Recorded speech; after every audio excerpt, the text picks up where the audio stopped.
तुम्हाला एकनाथ महाराजांचा अभंग माहित आहे का? लोक पहावया जात बौद्ध रूपी पंढरीनाथ.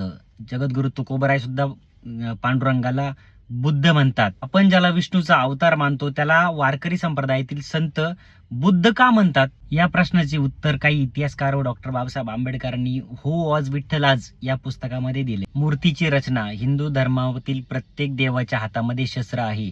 महादेवाच्या हातामध्ये त्रिशूळ आहे, विष्णूच्या हातामध्ये सुदर्शन चक्र आहे आणि प्रभू श्रीरामांच्या हातामध्ये धनुष्यबाण आहे. प्रत्येक वैदिक देवाच्या हातामध्ये शस्त्र आहे. पंढरपूरचा पांडुरंग विठ्ठल जो आहे त्याच्या हातात एकही शस्त्र नाही, तो निशस्त्रधारी आहे. नावाचा उलगडा. विठ्ठलाला प्रेमाने पांडुरंग म्हणतात. डॉक्टर आंबेडकरांनी पांडुरंग या शब्दाचा अर्थ सांगितला. पांडुरंग हा शब्द संस्कृत नाही तर तो पाली भाषेतील पुंडरिक आहे. पुंडरिक या शब्दाचा अर्थ काय तर पुंडरिक म्हणजे पांढरे कमळ. पांढरे कमळ हे बुद्धाच्या ज्ञानाचं प्रतीक आहे.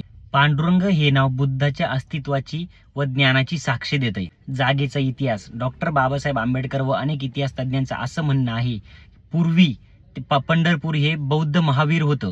जसा काळ बदलला तसं त्याचं रूपांतर मंदिरामध्ये झालं, परंतु विचार तोच राहिला. वारकरी संप्रदायामध्ये उच्च नीच भेदभाव नाही. समतेची शिकवण ही वेदांची, उपनिषदांची, पुराणांची, स्मृतींची, श्रुतींची नसून ती बुद्धांच्या संघाची शिकवण आहे. आता आपण ठरवायचंय की आपल्याला पंढरपूरच्या पांडुरंगामध्ये कोणाला बघायचं आहे. नमो बुद्धाय, जय शिवराय, क्रांतिकारी, जय भीम.